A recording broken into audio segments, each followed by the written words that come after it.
જ્યારે આપણી સરકારના મંત્રીઓ જ ખુલ્લેઆમ ધોકા ઉપાડવાની વાત કરે છે તો આ કેવી રીતના આમાં કાયદો અને વ્યવસ્થા જળવાય? આ તો બંને સમાજો આમને સામને આવવા માટે ઈ તો આમંત્રણ આપે છે બંને. વાતમાં એમ કહે છે ભાઈનો એક કોલ આવે એટલે મેટર પૂરી, તો સરકાર શું કઈ કરતી જ નથી? ભાવનગરથી જ સરકાર ચાલે છે. બગદાણા બબાલની વચ્ચે મોટા સમાચાર સામે આવી રહ્યા છે.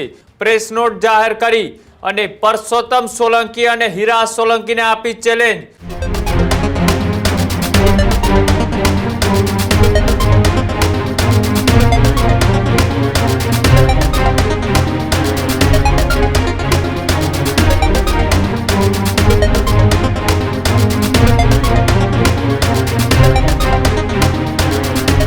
ગુજરાતના મહત્વપૂર્ણ સમાચારની તો સમાચાર બગદાણા બબાલને લઈ સામે આવી રહ્યા છે. બગદાણા બબાલની વચ્ચે મોટા સમાચાર સામે આવી રહ્યા છે. જયરાજ આહિરની ધરપકડ બાદ આહિર સેના મેદાને. બગદાણા બબાલ મુદ્દે આહિર સેનાએ પ્રેસ નોટ છે તે જાહેર કરી. પ્રેસ નોટ જાહેર કરી અને પરસોત્તમ સોલંકી અને હીરા સોલંકીને આપી ચેલેન્જ. ડિબેટ કરવા આહિર સેનાએ પરસોત્તમ સોલંકીને આપી ચેલેન્જ. અને સાથે જ અનેક સવાલો છે આ પ્રેસ નોટની અંદર લખવામાં આવ્યા. શું પરસોત્તમ સોલંકી બંને સમાજ વચ્ચે વય મનુષ્ય ફેલાવવા માંગે છે? આવો સવાલ આહિર સેના દ્વારા કરવામાં આવ્યો છે. સાથે જ પરસોત્તમ સોલંકી ખાલી કોળી સમાજના ધારાસભ્ય છે, આવી વાત પણ આ પ્રેસ નોટની અંદર લખવામાં આવી છે. સાથે જ રાજ્યના ગૃહ વિભાગને એક આ પત્ર દ્વારા એક અપીલ કરવામાં આવી છે કે શું ધોકા ઉપાડવાની છૂટ એ કોના દ્વારા આપવામાં આવી વાત પણ આહિર સેનાએ આ પત્રમાં લખી છે. અને શું આ બંને ભાઈઓ કાયદાથી ઉપર છે? આવો સવાલ પણ આ પ્રેસ નોટની અંદર કરવામાં આવ્યો છે. જ્યારથી બગદાણાની બબાલ એ શરૂ થઈ છે ત્યારથી અનેક ચર્ચાઓ એ સમયાંતરે સામે આવતી રહે છે. અને તેની વચ્ચે બંને સમાજ વચ્ચે કોઈ વય મનુષ્ય ન ફેલાય, બંને સમાજ આમ સામે ના આવી જાય, તેને લઈ સમાજના આગેવાનો દ્વારા પણ એક અપીલો છે તે કરવામાં આવતી હતી. પણ જ્યારથી જયરાજ આહિરની ધરપકડ થઈ ત્યારબાદ હવે આહિર સેનાએ પણ મૌન તોડી અને સામે ચેલેન્જનો પડકાર ફેંક્યો છે અને કહ્યું છે કે બંને ભાઈઓ એ સમાજ વચ્ચે વય મનુષ્ય ફેલાવવા માટે આવું કરી રહ્યા છે. ધોકા ઉપાડવાની છૂટ કોણે આપી? આવો સવાલ પણ આ પ્રેસ નોટની અંદર કરવામાં આવ્યો છે. સાથે જ રાજ્યના નાયબ મુખ્યમંત્રી હર્ષ સંઘવીને પણ આ પત્રના માધ્યમથી કહેવામાં આવ્યું છે કે શું આ બંને ભાઈઓ એ કાયદાથી ઉપર છે? આવી વાત છે તે આહિર સેના દ્વારા એક પ્રેસ નોટ જાહેર કરી અને કરવામાં આવી છે. મારી સાથે વાતચીત કરવા માટે રામભાઈ આહિર જોડાયેલા છે. રામભાઈ, જે રીતના આજે એ આહિર સેના દ્વારા એક પ્રેસ નોટ જાહેર કરવામાં આવી છે, શા માટે આ પ્રેસ નોટ જાહેર કરવી પડી? એ આપણે સમગ્ર ગુજરાતને ખબર છે કે આહિર સેના ગુજરાતે જ્યારે પહેલું સ્ટેન્ડ જાહેર કર્યું ત્યારે પણ બંને સમાજો આમને અને સામને ના આવે એવા જ અમે બધા જેટલી ન્યૂઝ ચેનલોમાં અમે ડિબેટો આપી છે. અમારા પ્રયત્નો એવા જ હતા કે બંને સમાજો હિન્દુ સમાજમાં છે, જેથી કરીને બંને સમાજોમાં વાદ વિવાદ પેદા ના થાય. એટલે અમે અમારી રીતે તમામ પ્રયત્નો કર્યા છે કે શાંતિ જળવાઈ રહે. પણ હવે આ ચાલુ સરકારના મંત્રી જો આવા નિવેદનો આપતા હોય તો આમાં તો બંને સમાજો આમને સામને કરવાને જ આ નિવેદનો આપે છે. એમના માટે થઈ અને અમે આ પ્રેસ નોટ જાહેર કરી છે કે હવે એ બંને ભાઈઓમાંથી કોઈ પણ ભાઈ અમારી સાથે ડિબેટ કરે એટલે અમે તૈયાર છીએ. શાંતિપૂર્ણ રીતને એમની વાતનો જવાબ દેવા માટે આહિર સેના ગુજરાત સંપૂર્ણ રીતના તૈયાર છે.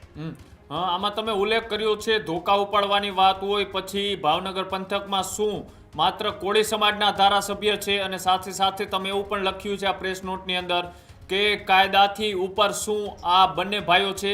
આવું કેમ તમારે લખવું પડ્યું? કયા એવા નિવેદનો હતા તેના કારણે તમારે પ્રેસ નોટ જાહેર કરવી પડી? એ મીડિયાની અંદર આપણે જે ધોકાવાળું નિવેદન જોયું ને તેમાં પણ એ બોલે છે કે અમારે બીજા કોઈના મત નથી જોતા, એવું એને વાત કરેલી છે, ઉલ્લેખ છે જેમાં. એટલા માટે આપણે ઉલ્લેખ કર્યો છે. અને જ્યારે પણ કોઈ પણ મંત્રી જ્યારે શપથ લેતા હોય છે ત્યારે તે સમગ્ર તમામ હિન્દુ સમાજ તમામ ધર્મના સમાજો માટે શપથ લેતા હોય છે, કોઈ એક સમાજ માટે શપથ નથી લેતા હોતા. તો અમે આહિર સેના ગુજરાત તરફથી આપના મીડિયાના માધ્યમથી ગૃહમંત્રી હર્ષ સંઘવીને પણ કહેવા માંગીએ છીએ, મુખ્યમંત્રીને પણ કહેવા માંગીએ છીએ કે આમાં કાયદો અને વ્યવસ્થા કેવી રીતે જળવાય? જ્યારે આપણી સરકારના મંત્રીઓ જ ખુલ્લેઆમ ધોકા ઉપાડવાની વાત કરે છે તો આ કેવી રીતના આમાં કાયદો અને વ્યવસ્થા જળવાય? આ તો બંને સમાજો આમને સામને આવવા માટે ઈ તો આમંત્રણ આપે છે બંને. આગામી દિવસોમાં આહિર સેનાનું સ્ટેન્ડ શું રહેશે? જે રીતના બંને સમાજ હવે ક્યાંક ને ક્યાંક સામે કરવાના પ્રયત્નો થઈ રહ્યા છે, તો સામે આહિર સેનાનું શું સ્ટેન્ડ રહેશે આ ઘટનામાં? આહિર સેનાનું આપના માધ્યમથી હું કહેવા માંગુ છું કે આમાં અમારે કોળી સમાજ સાથે કોઈ જાતનું કઈ નથી. કોળી સમાજ આને મગજમાં ના લે. વ્યક્તિગત વાત છે. જે લોકો આવું બોલ્યા છે ધોકા ઉપાડવાનું છે પરસોત્તમભાઈ, એમની સાથે જ અમારે એમની જ સ્પષ્ટતા જોઈએ છે અને એમની સાથે જ અમારે ચર્ચા કરવી છે. બાકી બંને સમાજોને આમને સામને લેવાની હજી પણ અમારી કોશિશ નથી. અને સમગ્ર મીડિયા પણ જાણે છે કે જ્યારથી જયરાજભાઈની ધરપકડ થઈ ત્યાર પછી અમે ડિબેટો આપવાનું પણ બંધ કરી દીધું છે. હવે કાયદાનું કામ કરશે અને કોર્ટ મેટર બની ગઈ છે. તેમ છતાં પણ આવા નિવેદનો આપવામાં આવે છે તો આનો શું મતલબ છે? અચ્છા, એટલે તમને એવું લાગે છે કેમ કે આ જે ઘટના બની એમાં ક્યાંક ને ક્યાંક અનેક એવા સોશિયલ મીડિયા ઉપર સામસામે પ્રહારો કરવામાં આવતા હતા. આ જે ઘટના હતી એને ક્યાંક ને ક્યાંક બે સમાજ અને રાજકીય મુદ્દો બનાવવાનો પ્રયત્ન કરવામાં આવ્યો છે એવું લાગે છે? હવે તો એ જ છે ને, કારણ કે જ્યાં સુધી જયરાજ આહિરનું નામ નતું આવ્યું, એમની ધરપકડ નથી થઈ, ત્યાં સુધી ચાલો હતું એ બરોબર હતું. હવે જે અત્યારે સંમેલન છે, સંમેલન જયરાજભાઈ આહિરના પહેલાનું એમણે એ લોકોએ જાહેર કર્યું હતું તો ધરપકડ પણ થઈ ગઈ છે. હવે સંમેલન કરીને ક્યાંક ને ક્યાંક રાજકીયમાં અમને રંગ લાગે એવું દેખાય છે. પણ અમારો ખાલી એક જ અત્યારે લડત છે કે આ આવકારે છે, આ કે સમાજને જેમ તેમ બોલે છે કે ધોકા ઉપાડવા અમે તૈયાર છીએ. આ કેટલા અંશે વ્યાજબી? અચ્છા, પણ એમાં એમને ક્યાંય નામ નથી લીધું કે ભાઈ આ સમાજ સામે ધોકા ઉપાડવામાં આવશે અથવા તો એમના એ નામ ના લીધું હોય તો એમના માટે જ અમારે સ્પષ્ટતા કરવા માટે જ અમે એમને શાંતિપૂર્ણ ડિબેટ એમની સાથે કરવા માંગીએ છીએ કે એ પોતે જાહેર કરે કે કેમની સામે ધોકા ઉપાડવા છે. એ તો એમને જાહેર તો કરવું પડે ને, કેમની ધોકા ઉપાડવાની વાત કેમની સામે કરે છે. અમે સ્પષ્ટતા માટે જ અમે એમને આમંત્રણ આપ્યું છે કારણ કે અત્યારે બેટર તો આજ ચાલે છે. તો ધોકા ઉપાડવાની વાત આ કોણ કેમની સામે કરે છે? પોતાની સમાજની સામે તો કોઈ કહે નહીં ધોકા ઉપાડવાનું. એ પણ સ્પષ્ટ છે ને ભાઈ. બરાબર. હા, તો એમને અમે આમંત્રણ આપીએ છીએ. આહિર સેના ગુજરાત એમની સાથે શાંતિપૂર્ણ રીતે ડિબેટ કરવા માંગે છે અને આમની અમારે સ્પષ્ટતા જોઈએ છે કે તમે કેમની સામે ધોકા ઉપાડવાની વાત કરી છે. બિલકુલ. આગામી દિવસોની અંદર આ કોઈ ઘટના એ મોટી ઘટના ના બની જાય તેને લઈને આહિર સેના દ્વારા શું સ્ટેન્ડ નક્કી કરવામાં આવ્યું? નહીં, હજી પણ અમે શાંતિપૂર્ણક જ એમની પાસે અમારે સ્પષ્ટતા જોઈએ છે કે કયા બાબતે આ નિવેદન આપ્યું છે, ક્યાં કોઈ કેના માટે નિવેદન આપ્યું છે. અને આહિર સેના હજી પણ એમને શાંતિપૂર્ણ જવાબ આપશે. અને તમારા માધ્યમથી કહેવા માંગી છે કે અમે આહિર સમાજને પણ શાંત રાખશું. અમારું આહિર સેના ગુજરાત પણ સંગઠન શાંત રહેશે. પણ અમે અત્યાર સુધી જે પ્રયાસો કર્યા છે એમાં ક્યાંક ને ક્યાંક હવે આ જો આવા આગેવાનો આવું કઈ નિવેદનો આપતા હોય તો એ પાણી ઢોળ થઈ જાય કહેવાય. સમજો તમે. આપણે તો બંને સમાજોને વચ્ચે શાંતિ જળવાય એવી તમામ પ્રયત્નો કર્યા જ છે. અને હવે બોલો. તમે જે આ પત્ર લખ્યો છે, આ પત્રની અંદર ખુલ્લામાં ડિબેટ કરવાની જે ચેલેન્જ આપી છે તમે, કદાચ સામે તરફેથી કોઈ નિવેદન ના આવે, કોઈ પ્રતિક્રિયા ન આવે તો પછી શું તમારું સ્ટેન્ડ? નહીં, એમને પ્રતિક્રિયા તો આપવી પડે ને. અમે તો જો જે વ્યક્તિ બોલ્યા છે એમને અમે ડિબેટ કરવાનું આમંત્રણ આપ્યું છે તો એમને પ્રતિક્રિયા આપવી જ પડે. અમે જોઈએ 4-5 દિવસ શું પ્રતિક્રિયા આપે છે, નહીં તો પાછો લેટર વાયરલ કરશું અમે. અમારું કે હા 100% કેમ નહીં ભાઈ. એમનું કારણ છે કે ભાઈ કાયદાથી ઉપર કોઈ નથી. અમને કાયદા ઉપર ભરોસો હતો. મેટર કોર્ટ મેટર થઈ ગઈ છે એટલે પણ અમે શાંતિથી પકડી ગયા છે. કોઈ જાતનું અમારા તરફથી કઈ નથી કરવામાં આવ્યું. તો આ ઉશ્કેરવાની વાતો શું કામ નેતાઓ કરે છે? અને આના માટે તો ખરેખર સરકારને પણ જોવું જોઈએ. આ તો સરકારની પણ ફજેતી થાય છે. વાતમાં એમ કે છે ભાઈનો એક કોલ આવે એટલે મેટર પૂરી. તો સરકાર શું કઈ કરતી જ નથી? ભાવનગરથી જ સરકાર ચાલે છે. સમજાણું? એટલે કહેવાનો મિનિંગ એ છે ભાઈ કે અમે હજી પણ શાંતિ જાળવવા માંગીએ છીએ. અમારા પરસોત્તમભાઈ કે હીરાભાઈ જેઓ એમની પાસે સ્પષ્ટતા જોઈએ છે કે ભાઈ કેમની સામે તમારે ધોકા ઉપાડવા છે એ ખાલી એ જણાવી દે તો પછી અમે અમારું સ્ટેન્ડ જાહેર કરશું. અચ્છા, બિલકુલ. બરાબર. એમનું કારણ છે કે બંને સમાજ હિન્દુ સમાજમાં જ છે તો ઘણા અમારી પાસે એવા મુદ્દા છે એમને અમે બતાવીએ કે ધોકા તમારે ક્યાં ઉપાડવાની જરૂર છે.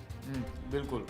બરાબર છે. એટલે આ વસ્તુ અમે જે કરી છે કારણ કે અમે શાંતિ પકડી ગયા હતા છેલ્લા 6 દિવસ ત્યાં સાવ અમે શાંત બેઠા છીએ.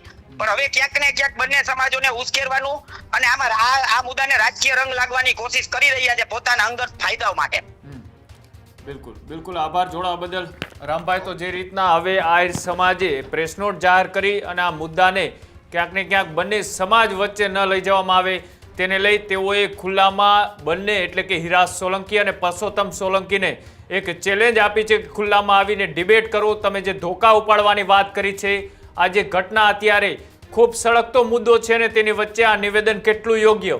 આમ તો આપણા દેશમાં લોકશાહી છે, લોકશાહીમાં સર્વોપરી એક કાયદાનું શાસન છે. આ ગુજરાતની અંદર ના તો કોઈની બંદૂકની ગોળીથી સરકાર ચાલે છે કે ન તો કોઈની છરીથી કે ન તો કોઈના ધોકાથી સરકાર ચાલે છે, તો દેશના બંધારણથી ચાલે છે.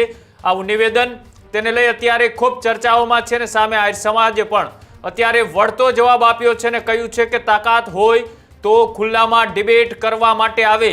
પરસોત્તમ સોલંકી અને હીરા સોલંકી કોઈ એક સમાજના ધારાસભ્ય નથી અને તેઓ કાયદાથી ઉપર ના હોઈ શકે.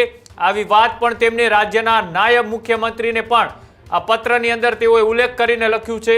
જોવાનું રહેશે કે હવે સામે પક્ષે એ હીરા સોલંકી કે પરસોત્તમ સોલંકી આ મામલે કોઈ પ્રતિક્રિયા આપે છે કે શું, કે પછી હજી આ ઘટના છે તેને રાજકીય રંગ આપવા અથવા તો આ જે ન્યાયની લડત કહેવામાં આવે છે ખરેખર એ કોઈ બે સમાજ વચ્ચે સામસામેની લડાઈ ના બની જાય તેનું કેટલું ધ્યાન રાખવામાં આવે છે આગામી દિવસોમાં જોવાનું રહેશે.